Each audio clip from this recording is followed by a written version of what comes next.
کراچی جو کبھی عالم میں انتخاب تھا، عروس البلاد کے نام سے جانا جاتا اور روشنیوں کا شہر کہلاتا تھا، آج وہاں پانی سے لے کر ہوا تک سب زہریلی، سانس لینا تک دشوار، چرند پرند انسان اور شجر سب شکار، زہر میں گندھی شہر کی خاک اور زہریلے دھوئیں کا راج، گرد و غبار سے اٹے راستے اور اندھیروں میں ڈوبے گلی کوچے۔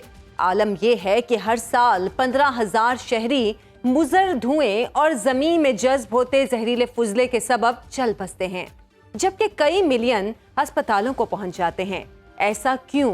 میں ہوں عائشہ ذوالفقار اور آپ دیکھ رہے ہیں پروگرام ایسا کیوں۔ کراچی میں صنعتی فضلے کی غیر محفوظ نکاسی اور زہریلے دھوئیں کی تباہ کاری کے سبب جاری موت کا رقص ہمارا آج کا موضوع ہے۔ غریب پرور اور 2.25 کروڑ آبادی کے درد کا درماں کرنے والا کراچی کم ترین رہائشی سہولیات کے حامل دنیا کے 10 شہروں میں شامل ہے۔ چوتھے بڑے آلودہ شہر کی 90% انڈسٹری بغیر ٹریٹمنٹ صنعتی فضلہ ندی نالوں میں بہا رہی ہے۔ اس حوالے سے یہ رپورٹ دیکھیے۔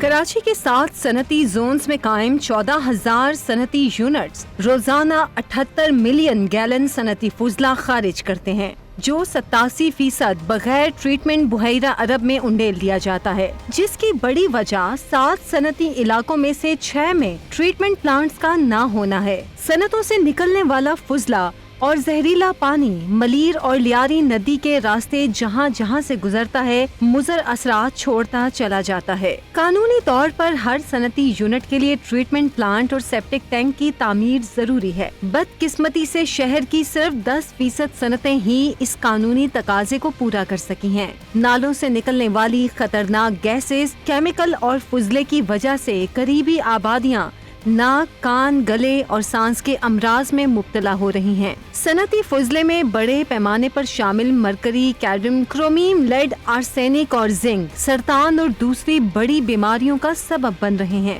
کراچی کے لیے صاف پانی کا سب سے بڑا ذخیرہ منچھر جھیل بھی صنعتی ویسٹ سے آلودہ ہے۔ ایک رپورٹ کے مطابق جھیل کے پانی میں نائٹریٹس، کرومیم، لیڈ، کاپر، زنک سمیت دیگر مضر فضلہ وافر مقدار میں موجود ہے۔ کوٹری کے مقام پر بغیر ٹریٹمنٹ سیوریج پانی کی دریائے سندھ میں شمولیت جھیل کے پانی کو آلودہ کرنے کا بڑا سبب ہے۔ صنعتی فضلہ بحیرہ عرب میں آبی مخلوق کے وجود کے لیے بھی خطرہ بن رہا ہے۔ صنعتی فضلے کے سبب لیم شیل فش کی 20 ملین سال پرانی نسل ناپید ہو گئی ہے، جبکہ 10 کلومیٹر کی ساحلی پٹی پر موجود آبی مخلوق کی افزائش بھی رک گئی۔ سمندر میں شامل ہونے والے صنعتی فضلے نے مینگرو کے جنگلات کو بھی اجاڑ کر رکھ دیا ہے۔ ستم بالائے ستم، مینگروز کے درختوں سے بنائے کوئلے پر باربیکیو کی محفلیں سجائی جا رہی ہیں۔ Sindh environmental protection agency Karachi میں صنعتی آلودگی کی روک تھام کی ذمہ دار ہے، لیکن کارکردگی کے آئینے میں دیکھا جائے تو سیپا کے وجود کا جواز پیش کرنا مشکل ہو جائے۔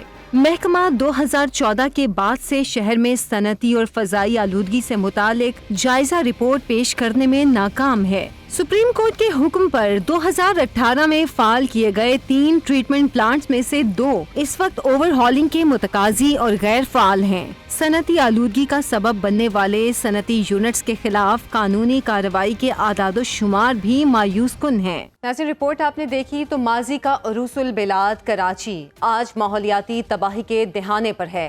انتظامی غفلت، حکومتی عدم توجہی اور صنعت کاروں کی غیر ذمہ داری ڈیزاسٹر کی بڑی وجہ ہے۔ اسی پر ہم بات کریں گے۔ ہمارے ساتھ موجود ہیں سنو نیوز انویسٹیگیشن سیل کراچی کے نمائندے وکیل الرحمان صاحب۔ وکیل صاحب، بہت شکریہ آپ کے وقت کا۔ وکیل صاحب، بتائے گا بغیر ٹریٹمنٹ صنعتی فضلے کو ندی نالوں میں بہانا، یہ معاملہ کیا ہے؟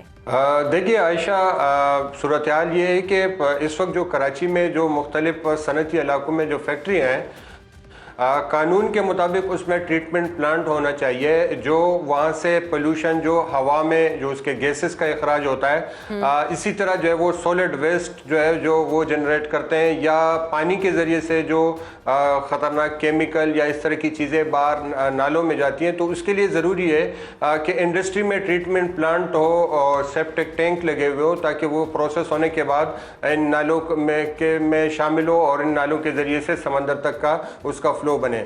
لیکن بدقسمتی سے ٹریٹمنٹ پلانٹ جو ہے وہ انڈسٹری میں نہ ہونے کے برابر ہے, اور اس کی بنیادی وجہ جو ہماری مختلف انڈسٹریلسٹ سے بات ہوئی ہے وہ کہتے ہیں کہ اس کے لیے ایکسٹرا آپ کو جگہ بھی چاہیے اس پلانٹ کی لگانے کے لیے, پھر اس میں ایک قیمت, اس کی پلانٹ لگانے کی بھی ایک قیمت ہے, پھر اس کو چلانے کی بھی ایک خرچہ ہے. اور جبکہ ہمارے ہاں جو اس کے ذمہ دار ادارے ہیں جیسے سیپا اور انڈسٹریز کے جو وزارت انڈسٹریز ہیں, ان کی طرف سے کوئی ایسی سختی نہیں ہے. اسی طرح دوسری طرف جو ہمارے حکومت نے بھی جو ہے کچھ پلانٹس لگانے تھے TP1, TP2, TP3 کے نام سے, وہ بدقسمتی سے وہ بھی کام نہیں کر رہے ہیں, وہ بھی بالکل جو ہے وہ غیر فعال ہے, اور وہ بھی یہی فنڈز نہ ہونے کا رونا رو رہے ہیں. تو یہ عمومی طور پر صورتحال جو ہے اس وقت بڑی. اچھا, تو جو واقعات بھی ابھی تک ہوئے ہیں, جیسے کہ 16 اموات ہوئی تھی ایک ہی علاقے میں, اور اس سے قبل چاولہ مارکیٹ کی تباہی کی تحقیقات, اس میں ایک ذمہ دار کس کو ٹھہرایا گیا ہے؟ دیکھیں, بدقسمتی سے جو واقعات ہوئے ہیں یہ تو کچھ بڑے واقعات ہمارے سامنے ہیں. چھوٹے چھوٹے واقعات کئی رونما ہوتے ہیں. نالوں میں چھوٹے بلاسٹ کے جو ہے وہ کئی واقعات ہوئے ہیں. اور یہ جو چاولہ مارکیٹ کا جو واقعہ تھا یہ بھی اس میں کئی قیمتی جانیں ضائع ہوئی تھی. اور اس کو آپ بدقسمتی کہیں کہ اس چاولہ مارکیٹ کے لیے پہلے, اس واقعے سے پہلے جو سائٹ لمیٹڈ ہے اس کے اسٹیٹ ڈپارٹمنٹ کی طرف سے باقاعدہ لیٹر جاری کیا گیا تھا کہ یہ خطرناک ہے اور اس نالے کے اوپر جو بنی ہوئی عمارتیں ہیں اس کو ڈیمولش کیا جائے. لیکن اس کے باوجود جو ہے اس کو ڈیمولش نہیں کیا گیا, اور یہ بڑا سانحہ رونما ہوا. اچھا, دوسری جو ہے وہ افسوسناک بات یہ ہے کہ اس میں جو ذمہ دار افسران تھے سائٹ لمیٹڈ کے, اس میں 2 افسران جو باقاعدہ FIR میں نومینیٹ تھے وہ اس وقت بھی اپنی ڈیوٹیوں پر موجود ہے, بلکہ ان میں سے ان کی ترقی بھی ہو گئی ہے.